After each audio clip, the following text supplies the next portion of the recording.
14 দিন মৃত্যুর সাথে লড়াই করে অবশেষে মারা গেলেন ছিনতাইকারীদের ছুরিকাঘাতে গুরুতর আহত যুবক রিজাউল ইসলাম রনি।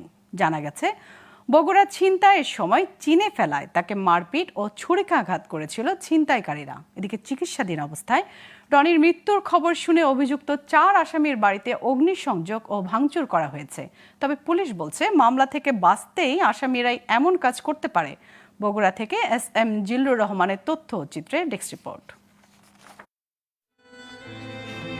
11 নভেম্বর রাতে রেজাউল ইসলাম রনি ও তার বন্ধু বগুড়ার বেজোড়া হিন্দুপাড়ায় একটি জমির বায়না টাকা দিতে যাওয়ার সময় ছিনতাইয়ের কবলে পড়ে। টাকা ও মোবাইল ফোন কেড়ে নেওয়ার সময় এক ছিনতাইকারীকে চিনে ফেলেন রনি।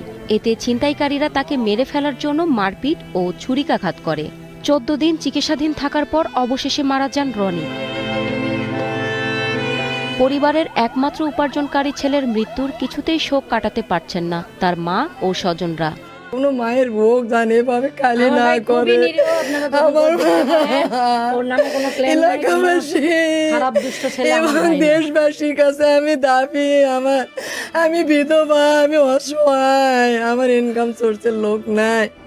যারা পারছে আমার স্বামীরে, আমার স্বামীর আত্মার বিচার চাই আমি। আমার জীবন বাঁচানো দেখতে আমি একটু সরে গেছি, কিন্তু ওনার মনে করেন উনি তো চিনা ফেলাতেছে, চিনা ফেলাতেছে, মনে করেন দাও দেয়, মনে করেন কোপাচ্ছে, কেউ লাঠি দিয়ে বেড়াচ্ছে, কেউ হকি স্টিক দিয়ে বেড়াচ্ছে। এই অবস্থায় আমরা পাইছি, ওই অবস্থায় তো আসলে কথা বলা সম্ভব না।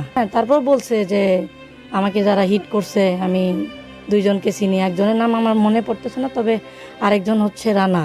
ওকে যারা নির্ভরভাবে মারছে তাদের জন্য আমরা ফাঁসি চাই, এবং এদের সাথে যারা জড়িত তাদের জন্য কাঠগড়ায় এই শাস্তি ব্যবস্থা উনি করেন। এদিকে চিকিৎসাধীন থাকা রনির মৃত্যুর খবর ছড়িয়ে পড়লে অভিযুক্ত 4 আসামির বাড়িতে ভাঙচুর ও অগ্নিসংযোগ করা হয়। তবে পুলিশ বলছে, মামলা থেকে আসামিরা বাঁচতে নিজেরাই এমন ঘটনা ঘটাতে পারে। গতকালকে সে ঢাকায় মারা যায় পপুলার হাসপাতালে।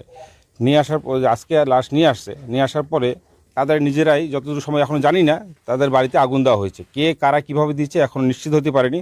তবে দূর থেকে যে মারা গেছে রনি, তাদের আত্মীয় স্বজন ওখান থেকে এখানে এসে আগুন দেওয়া আপাতত আমার মনে হচ্ছে সম্ভব না।